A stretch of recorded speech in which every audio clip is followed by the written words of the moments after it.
अध्याय 04 दक्कनी चित्रकला शैली। दक्कनी चित्रकला शैली का इतिहास और मुख्य पहलू। काल सीमा 16वीं शताब्दी के अंत से 17वीं शताब्दी के अंत तक इसका इतिहास देखा जा सकता है, जब मुगलों ने दक्कन पर आधिपत्य स्थापित किया। प्रभाव 19वीं शताब्दी तक असफिया राजवंश, प्रांतीय राज्य के राजाओं, नवाबों और हैदराबाद के निजाम के अधीन कई शासकों के काल में इसका प्रभाव देखा गया। उद्गम इसे लंबे समय तक इंडो पर्शियन शैली समझा गया। इसका उद्गम सफाविद, फारसी, तुर्की चित्रकला शैली और मुगल चित्रकला से जुड़ा हुआ माना गया। स्वतंत्र पहचान। कला इतिहासकारों ने इसे एक स्वतंत्र चित्रकला शैली के रूप में पूरी तरह से स्वीकार नहीं किया। राजाओं का योगदान।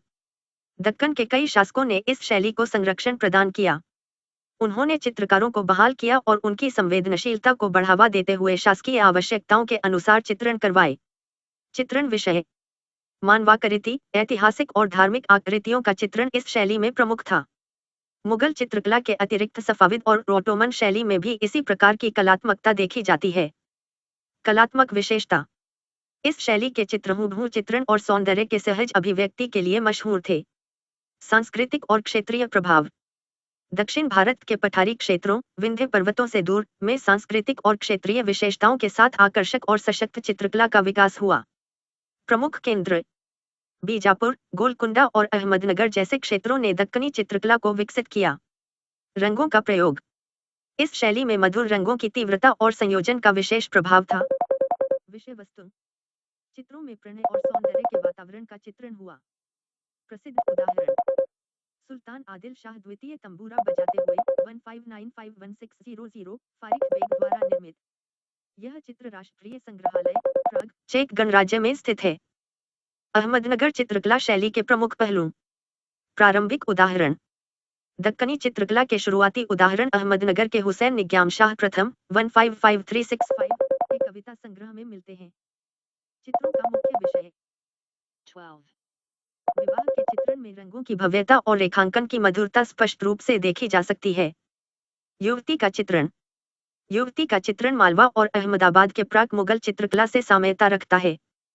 उत्तर भारतीय परंपरा में चित्रण हुआ, लेकिन अहमदनगर शैली में युवती की वेशभूषा में कुछ बदलाव हैं। चोली पहनना और लंबी चोटी के अंत में फूंदने। शरीर के इर्द गिर्द से होते हुए नितंब तक लटकते लंबे दुपट्टे का चित्रण दक्षिण भारतीय शैली से मिलता है। रंग योजना। रंग योजना उत्तर भारतीय पांडुलिपि चित्रण से अलग है। इसमें तीखी और समृद्ध रंग योजना है, जो मुगल चित्रशाला और दक्कनी चित्रकला में स्पष्ट रूप से देखी जाती है। परिदृश्य और प्रभाव। चित्रण में ऊंचा उठा हुआ वृत्ताकार क्षितिज और सुनहरे आकाश दिखाई देते हैं। ये तत्व फारसी शैली से प्रभावित हैं। दक्कन के सभी राज्यों के परिदृश्य फारसी शैली के प्रभाव में हैं। प्रसिद्ध चित्र।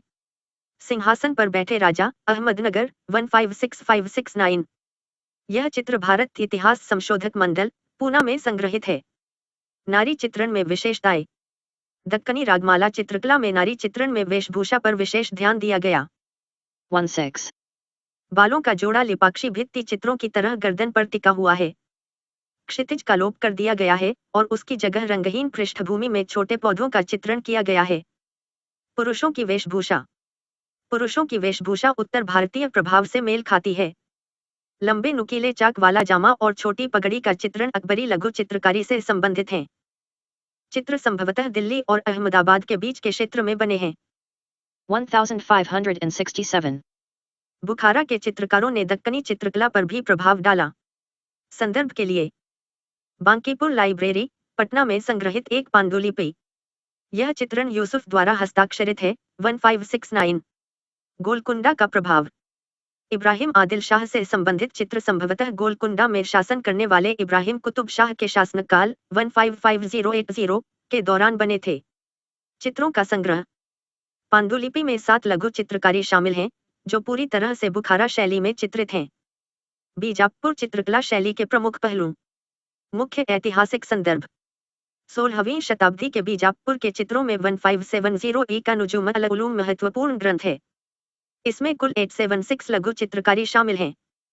चित्रों का विषय। चित्रों में पात्र, बर्तन, अस्त्र शस्त्र, नक्षत्र और युद्ध दृश्य शामिल हैं। नारियों का चित्रण रागमाला चित्रकला के समान लंबी और पतली आकृतियों में किया गया है। नारियों की वेशभूषा दक्षिण भारतीय शैली की है। संरक्षण करने वाले शासक अली आदिल शाह प्रथम 155880 और उनके अधिकारी इब्राहिम द्वितीय 15801627 ने बीजापुर चित्रकला शैली का संरक्षण किया। दोनों शासक कला और साहित्य प्रेमी थे। भारतीय संगीत और नौरसनामा इब्राहिम द्वितीय भारतीय संगीत के मर्मज्ञ थे और उन्होंने नौरसनामा नामक पुस्तक लिखी थी। इन्हीं के शासनकाल के दौरान संभवतः 1590 ई में रागमाला श्रृंखला प्रमाणित हुई। तुर्की प्रभाव बीजापुर चित्रकला शैली में तुर्की पांडुलिपियों से अंतरिक्ष संबंधी चित्रों में प्रभाव दिखाई देता है। भारतीय प्रभाव और लेपाक्षी शैली की झलक रागमाला चित्रों में भी देखने को मिलती है। यह ग्रंथ 1570 ई का है। इसमें सिंहासन के 7 खंडों का प्रतीकात्मक खाका चित्रित किया गया है। प्रत्येक खंड में हाथी, शेर, खजूर, तोते और आदिवासी जनजातीय लोग अंकित हैं। सिंहासन के चित्रण इस चित्र की रंग योजना इस्लामी फारसी शैली में है। विशेष रूप से सिंहासन के ऊपरी हिस्से में गहरी नीली पृष्ठभूमि पर फूल पत्तियों का चित्रण दक्कनी शैली में किया गया है। सामान्य प्रभाव और संस्कृति यह चित्रकला गुजराती पांडुलिपि शैली से प्रभावित है। इसके हाशियों में पेड़ पौधों का चित्रण भारतीय दृश्य परंपरा का हिस्सा है।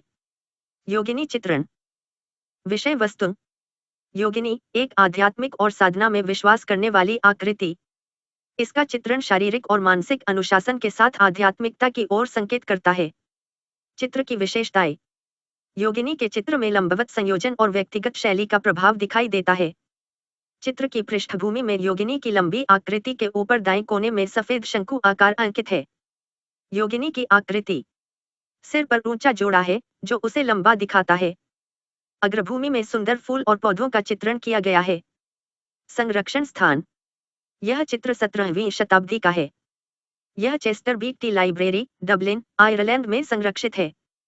बीजापुर चित्रकला शैली भारतीय और तुर्की प्रभाव का अद्भुत संगम है, जिसमें रंग योजना, प्रतीकात्मक चित्रण और विषय वस्तु के विविध पहलुओं का शानदार समन्वय दिखता है। नुजूम अल-उलूम और योगिनी जैसे चित्र इसके समृद्ध और सशक्त परंपरागत पहलुओं को दर्शाते हैं। गोलकुंडा चित्रकला शैली के प्रमुख पहलू इतिहास और संदर्भ गोलकुंडा 1512 में एक स्वतंत्र राज्य के रूप में स्थापित हुआ। यह 16वीं शताब्दी के अंत तक दक्कन का सबसे समृद्ध राज्य था। इसका समृद्धि मुख्यतः समुद्र व्यापार और तांबे, सूती वस्त्रों, फारसी वस्त्र व्यापार के कारण थी।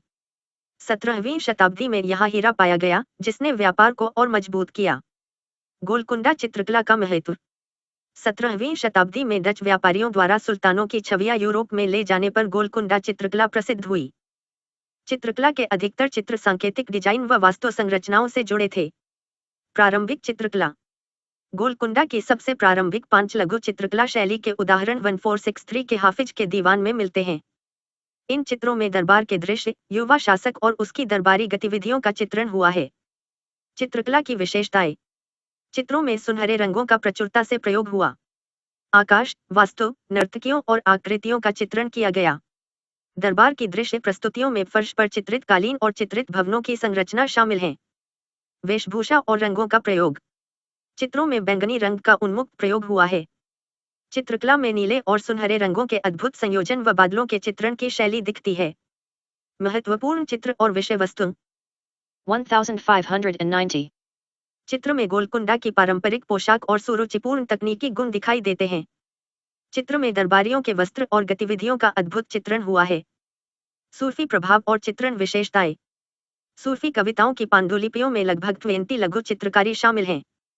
सुनहरे रंगों के साथ नीले रंग का संयोजन प्रमुख है। चित्रों में बादलों और आकाश के विभिन्न चित्रण दक्कनी शैली में मिलते हैं। चित्रों में प्रकृति और जीवन के पहलू चित्रों में पेड़ पौधों, घने पत्तियों और प्राकृतिक दृश्य का चित्रण गोलकुंडा चित्रकला की विशेषता है।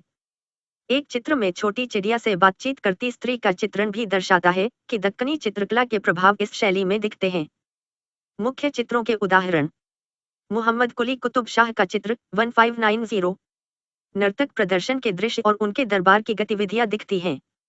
चित्र में गोलकुंडा की पारंपरिक पोशाक और तकनीकी दक्षता स्पष्ट रूप से दिखाई देती है।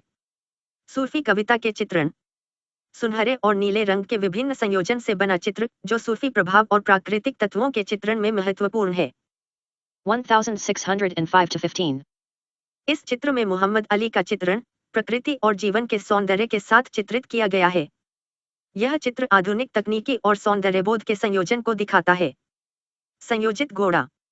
सामान्य विवरण। यह चित्रकला 17वीं शताब्दी से संबंधित है। इसमें कई जीवों और कलात्मक तत्वों का अद्भुत मिश्रण दिखता है। चित्र में मानव, घोड़े, पक्षी और अन्य आकृतियां बेहद कल्पनाशील और गतिशील रूप में एकत्रित की गई हैं। विशेषताएं। संयोजन। घोड़ा, उड़ते पक्षी, सिंह, चीनी बादल, विशाल वृक्ष और पौधों का रुचिकर संयोजन। सभी आकृतियां गतिशील और हवा में उड़ती हुई प्रतीत होती हैं। पृष्ठभूमि। अलंकृत पृष्ठभूमि के तत्व घने जंगल, नीला आकाश, सुनहरे बादल और चट्टानों के चित्रण में देखे जा सकते हैं। रंग योजना। चित्र में मुख्यतः भूरे और नीले रंगों का प्रयोग किया गया है। तीखे रंगों का संयोजन इसके मनोहारी स्वरूप को दर्शाता है। संवेदना और कल्पनाशीलता। यह चित्र कलात्मक रूप से कल्पनाशीलता और संवेदना का उच्चतम समन्वय प्रस्तुत करता है। घोड़े की गति और संयोजन पर विशेष ध्यान दिया गया है। सुल्तान इब्राहिम आदिल शाह द्वितीय का चित्र।